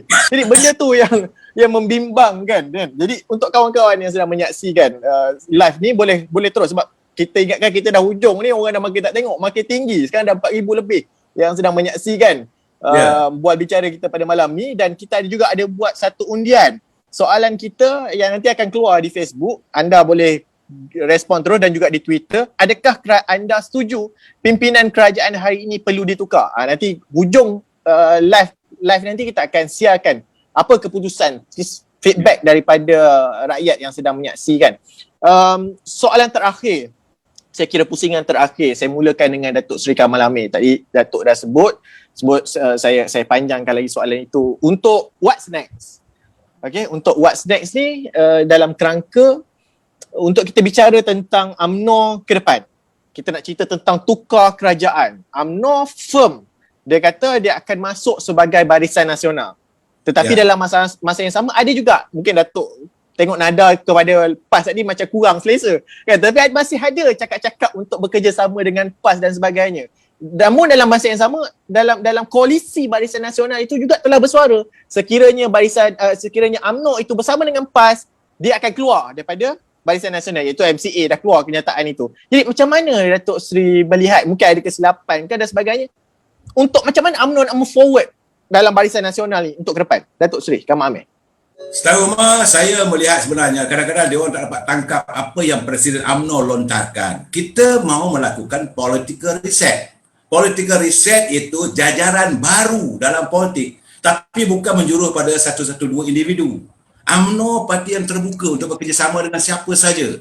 Di Sabah, di Sarawak, kita bekerjasama. Okey, dan kita dengan warga PAS pun yang kepiah longgar ni tak payahlah lagi dah. Yang mereka yang kita tahu ni lebay-lebay tak menentu. Banyak lagi ada di parlimen, di kalangan ahli PAS yang boleh diutarakan sebagai pemimpin masa depan, dan kita boleh bekerjasama dengan semua. Kita boleh bekerjasama dengan Parti Keadilan, kita boleh bekerjasama dengan Parti Amanah. Saudara jangan lupa, waktu pembentukan Barisan Nasional yang diasaskan, the first political reset yang dilakukan oleh Tun Razak waktu itu adalah mengambil Parti Gerakan, parti yang lebih chauvinis daripada Parti DAP. boleh diterima masuk menyertai Barisan Nasional. Sedangkan waktu itu sudah ada di MCA. Tapi boleh diadunkan dan PAS bersama dengan kita. Tapi waktu itu minta maaf lah, kerana keadilan tak ada. Amanah tak ada. Kalaulah keadilan dan amanah ada, saya yakin mungkin juga Tun Razak akan gamit sekali. For the sake of the nation. Kerana waktu itu Parti Melayu yang ada cuma UMNO dengan PAS. Kalau yang ada pun tak tahulah saya Parti Buruh dan sebagainya, itu kiri sangat. Tetapi dari segi parti bukan Melayu mewakili masyarakat Cina, iaitu ada 3. DAP, Gerakan dan MCA. Kita gamit Gerakan. Dan kalau nak ikut daripada ruang chauvinismenya, tentulah Gerakan lebih kuat lagi. Tapi bagi kita tak ada masalah. UMNO sentiasa terbuka untuk kita melakukan satu reset. Ini jajaran baru. Tapi janganlah dituduh kata bahawa UMNO nak kerjasama dengan Datuk Seri Anwar Ibrahim. Ini masalahnya diorang. Mereka ada fikiran sempit. We need to reform. Jadi untuk membuatkan islah. Islah kepimpinan ini, dia bukan tertakluk pada seorang. Jadi ini yang saya bagi pandangan saya, peribadi saya, tak ada masalah kita kerjasama dengan keadilan, kita bersama dengan kerjasama dengan Parti Amanah. Tak ada masalah. Even kalau tak pun dengan parti, tapi bukan individu. Masalah sekarang ni mereka bila sebut satu parti itu menyurus pada individu. Kalau nak cakap parti Amanah, kalau kita nak kerjasama dengan Amanah, apa salahnya? Tapi bukanlah kita sebut Amanah tu secara mak sabu. Kita ada Datuk Seri Mujahid yang hebat berbahasa dalam bahasa dalam gunakan ayat-ayat Quran, bahasa Arab, saya pun tak faham. Kan? Jadi kita juga ada daripada parti Gerakan dah pergi ke sana. Okey, dia tak ada masalah. Dan saya melihat perlu ada satu jajaran baru politik antara UMNO dan pimpinan-pimpinan dari parti-parti yang lain. Itu bagi pandangan saya lah, Saudara Omar. Terima kasih Datuk Seri Kamal. I nak add kepada Datuk Seri Kamal Amir tadi. Sila. Di Perak Datuk Seri Kamal Amir, penyelesaian di Perak melibatkan parti-parti dalam Pakatan Harapan untuk menubuhkan kerajaan. Ya. Setuju. Jadi Setuju. Ya. Datuk Seri Mujahid. Jadi Perak penyelesaian kerajaan tu melibatkan keadilan, amanah dan DAP dan UMNO. Itu asas dia. Jangan lupa tu. Datuk Seri Kamal. Terima kasih Datuk Abdullah Sani. Berkaitan dengan tu juga, kita kebetulan malam ni kita bersama pengurusi Pakatan Harapan Negeri Perak. Jadi mungkin waktu itu bukan pengurusi lah. Sekarang baru kan. Jadi mungkin Datuk Seri boleh komen sikit dari tu, dan juga lanjutannya mungkin bersekali dengan soalan saya. Refreshment of the coalition itu diletakkan sewaktu di deklarasi Port Dickson yang meletakkan ada beberapa asas itu. Antaranya terbuka dengan rundingan. Ni sebab kita cerita tentang move forward kan. Tentang terbuka untuk berunding kerjasama mana-mana pihak selagi mana dia pegang prinsip dan agenda reformasi untuk rakyat. Itu pertama. Yang kedua, mendesak agar sidang parlimen itu diteruskan, dimulakan sidang parlimen dan ditamatkan segera darurat itu, desak Perdana Menteri. Yang ketiganya adalah meletakkan Datuk Seri Anwar mengetuai pilihan raya 15 dan seterusnya sebagai calon Perdana Menteri. Untuk amanah, pertama tadi minta Datuk respon yang tentang Perak tu. Yang keduanya, sejauh mana amanah komit dan juga dalam apa jua situasi teguh dengan deklarasi Port Dickson ini. Datuk Seri Dr. Mujahid. Baik, terima kasih. Saya rasa kebetulan masa berlakunya di Perak, saya belum lagi pengerusi Pakatan Harapan. Tetapi dinamika yang berlaku di negeri Perak itu sendiri adalah satu bukti bahawa akhirnya di atas apa sahaja perbezaan pandangan dan politik kita harus duduk untuk memikirkan bagaimana kerajaan itu harus terus berfungsi dengan legislatif mainkan peranan yang penting di peringkat DUN untuk meletakkan itu sebagai kita punya meeting point. Bukan lagi soal ideologi, tapi the meeting pointnya di situ. Tapi malahnya saya di antara mereka yang walaupun belum menjadi pengerusi Pakatan Harapan, tetapi semasa berlakunya krisis negeri Perak, antara yang berusaha untuk memastikan dengan solid blok yang ada di kalangan PKR, Amanah dan juga DAP mampu dan boleh menggambarkan Perak yang lebih multiracial, Perak yang lebih kepelbagaian, kaum dia dan sebagainya, melalui kita membentuk kerajaan bersama dengan UMNO. Tapi malangnya cita-cita itu tidak dapat dicapai di atas apa saja masalah yang berlaku pada hari itu. Jadi itu saya punya komen lah dalam konteks kita nak melihat kepentingan yang lebih besar daripada sekadar satu orang kata perbezaan pandangan politik. Yang kedua, saya rasa yang lebih besar dan lebih penting ialah macam saya akan ulang balik bahawa ini merupakan satu peluang untuk semua parti-parti politik dalam istilahnya muhasabah diri, di mana kelemahan mereka selama ini dan apa yang perlu mereka betulkan. Satu, untuk menyelamatkan negara dan demokrasi, khususnya dalam soal kita sedang hadapi challenge pandemik. Yang kedua ialah memastikan bahawa kita parti-parti politik mengembalikan kepercayaan kepada rakyat. Ini adalah merupakan teras kepada islah yang tadi disebut oleh Datuk Syed Kamal Amir dan juga Datuk Abdullah Sani. Tetapi dalam kita bercakap tentang pensejajaran baru, resetting, new resetting, tadi Datuk Syed Kamal ada sebut saya pernah dengar pensejajaran baru ketika Perikatan Nasional terbentuk sebagai sebuah kerajaan juga, jangan lupa. Alasan Perikatan Nasional yang sebenarnya dilatari oleh scheme of thing juga menggunakan istilah pensejajaran baru juga. Tetapi inilah hasilnya pensejajaran barunya. Inilah hasilnya pensejajaran baru, kerajaan yang tidak berfungsi, sogokan dan sebagainya. Jadi saya harap istilah pensejajaran itu jangan disalahgunakan. Saya kembali balik kepada pensejajaran yang sebenar ialah bagi pihak kami Parti Amanah seperti parti lain terbuka kepada apa sahaja inisiatif politik yang mendambakan reformasi, mendambakan peluang baru, mendambakan negara ini dipelihara demokrasi dan prinsip-prinsipnya, perpaduan nasionalnya. Kalau itu yang kita nak tuju, hala tuju kita, dan menolak pada waktu yang sama. Jangan hanya kita pergi, tapi kita kena tolak. Kita kena komit menyebut. Kita menolak perkauman sempit, kita menolak pertunggangan agama, kita menolak pandangan ekstrim sama ada yang kiri ataupun yang kanan. Kalau kita boleh berbincang dalam soal-soal yang besar begini, Saudara Omar, apa salahnya kita reset? Apa salahnya kita duduk untuk bagi istilah saya apa yang saya namakan sebagai national consensus. National consensus. Astagfirullah. Ada masalah di sini sikit ni. Masalah. Tapi suara masih dengar. Tapi itulah gelap sikit boleh teruskan je Doktor. Saya teruskan dalam kegelapan ini tapi hati saya terang insya-Allah. Apa yang saya maksudkan tadi ialah national reconciliation, national consensus yang memerlukan pensejajaran yang hakiki, bukan pensejajaran yang dialas-alaskan hanya untuk meneruskan agenda sempit, hanya untuk meneruskan cita-cita sempit. Kemudian bagi kami Parti Amanah Negara, kami sentiasa mendambakan Malaysia yang lebih makmur, Malaysia yang lebih berdaya maju dan Malaysia yang memastikan tiada ada fahaman sempit agama dan kaum yang kerana itu menyebabkan hari ini perbalahan politik kita itu adalah kerana sentimen-sentimen yang demikian. Kita nak biar kita berbeza pandangan, biar kita ada, contoh Amanah ada pandangan dia walaupun dia orang Melayu, tapi dia ada pandangan. UMNO ada pandangan dia walaupun dia parti Melayu. Kita tak boleh nak kata asal Melayu semua kena bersatu tanpa ada satu syarat.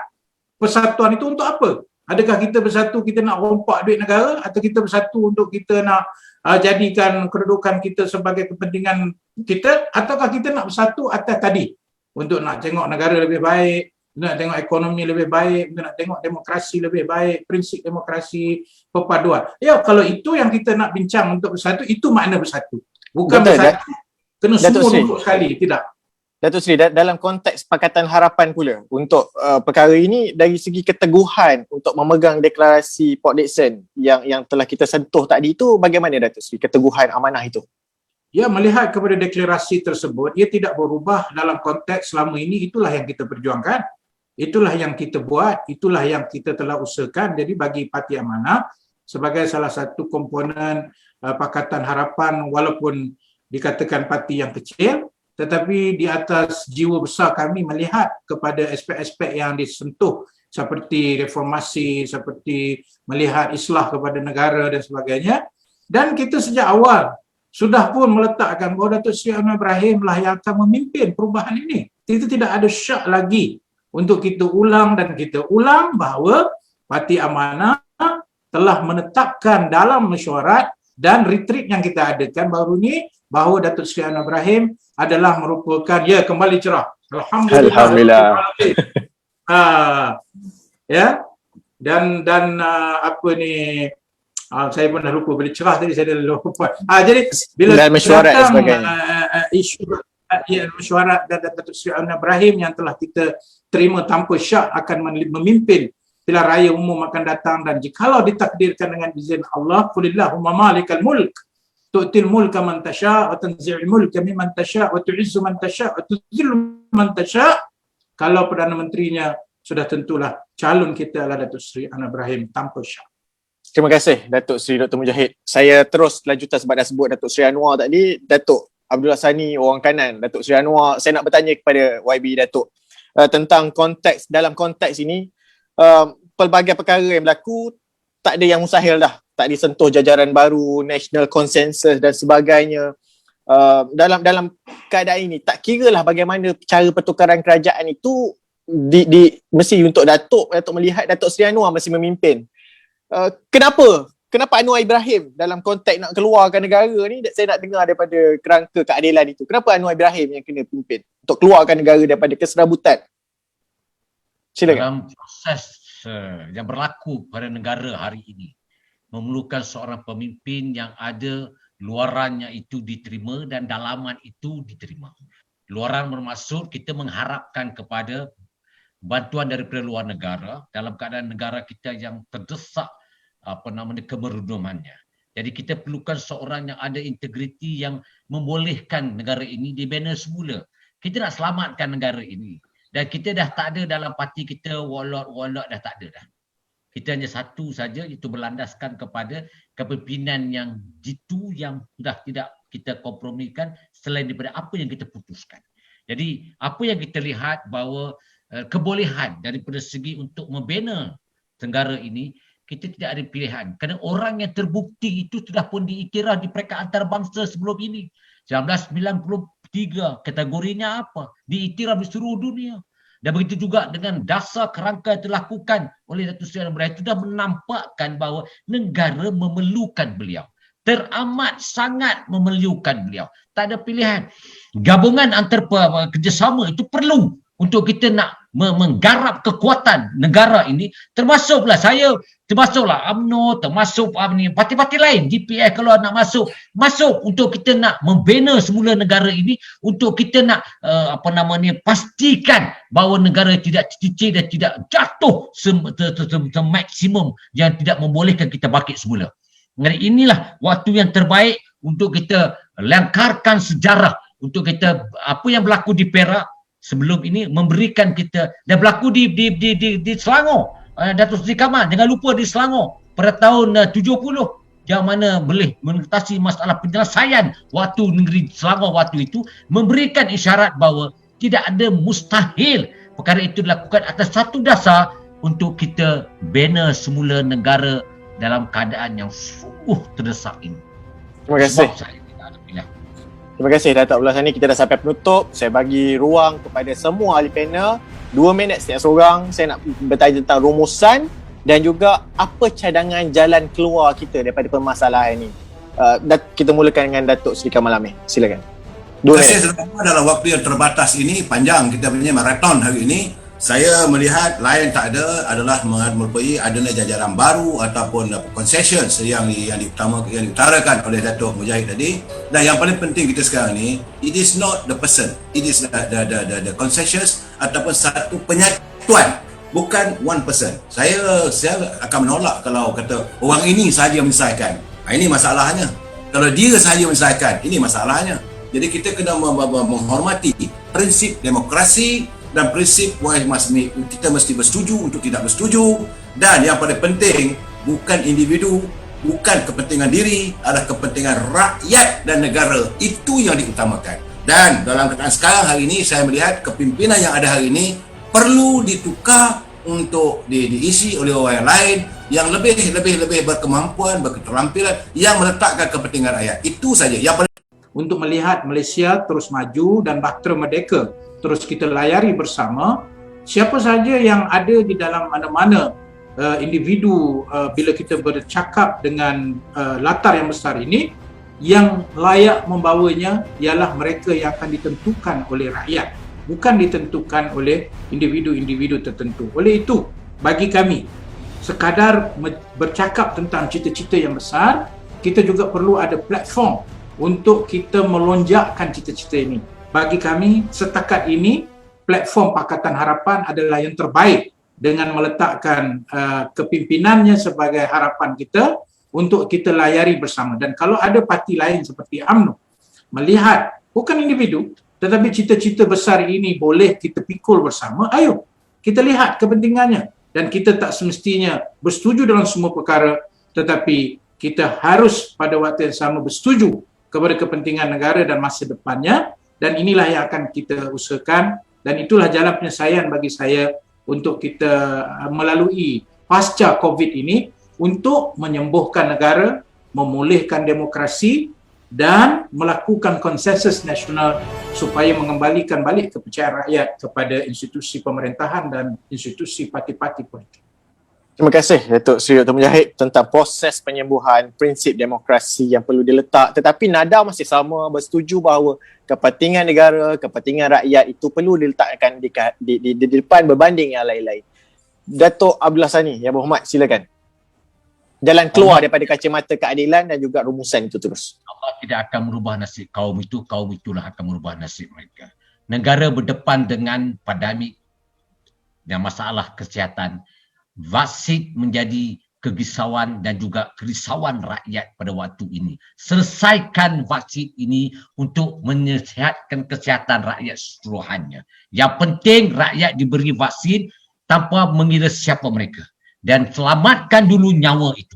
Kemudian buka balik parlimen, kita kena hidupkan demokrasi, dan sudah parang pasti kerajaan ini gagal dan wajib ditukar ganti. Kadar segera. Sebab ini tidak boleh dikompromikan demi untuk memastikan negara ini dibina semula. Sekian, terima kasih. Terima kasih Datuk Yang Berhormat Datuk Abdullah Sani dan juga